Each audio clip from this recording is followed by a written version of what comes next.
ইমান ডাঙৰ পৰিয়ালখন চলাব লাগে ইমান কষ্ট হৈছে পোনাপনিখন জন্ম দিছোঁ নহয় সৰু সৰু পিল্লা পোনাপনিখন জন্ম দিছোঁ এয়া ভাজি বনাইছোঁ দাংবডি চাংবডি ভেন্দি চেন্দি চব দিছোঁ ইয়াতে জহ চহ চব মিক্স কৰি দিছোঁ জলকীয়া সোপা দিছোঁ ইমান গালমান জলকীয়া দিছোঁ আজি সেইকেইটা খাই কিনি ভূমি পুৰক হাগুনতে ভূমি পুৰক সেইকেইটা ময়ো নাখাম নহয় এইখিনি সিহঁতকে খুৱাব লাগিব সেই মাকে পিতেকে খাব বহি বহি বাপেকডালটো ডিঙিৰে পৰা ডিঙিনি প্ৰথম দিনাখনি মাৰিলোৱেই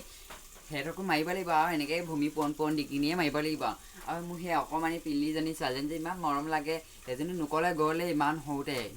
নোকলে গৈছিলে আহক বোলে সেইজনী ঘৰত সেইদিনাখনি সিহঁতৰ ঘৰলৈ যাম মই ঘৰত থাকিবলৈ নামাতো নহয় সিহঁতৰ ঘৰলৈ যাম ব্ৰইলাৰ মাংস দিব যি টি মাংসকণ দিব চব মাৰি দিম মই এনেও খোৱাত মই ভালেই ইমান ভাল মই খোৱাত সকলো মানুহে মোক কয় বিয়াৰ পৰা খোৱা দিনাখনি মই বিয়ালৈ গ'লে আহা বহিয়ে দিয়া বুলি চকী উঠি থকা মানুহো খকুৱাখন বুলি জানেই আৰু মোক বহি থকা মানুহখিনিও উঠি দিয়ে গেটগেদি বুলি কয় মই একদম ভেককৈ বহি সেই জোঠাখিনিকে মংকে মাৰি দিওঁ আৰু এতিয়া সেই ভাজিখিনি হ'লে সেই মতাটোক মাতিব লাগিব আৰু সেই মাকজনীকো মাতিব লাগিব নহয় সেইটো কাৰণে মাতি আনোগৈ মতাটো ক'ত আছে আৰু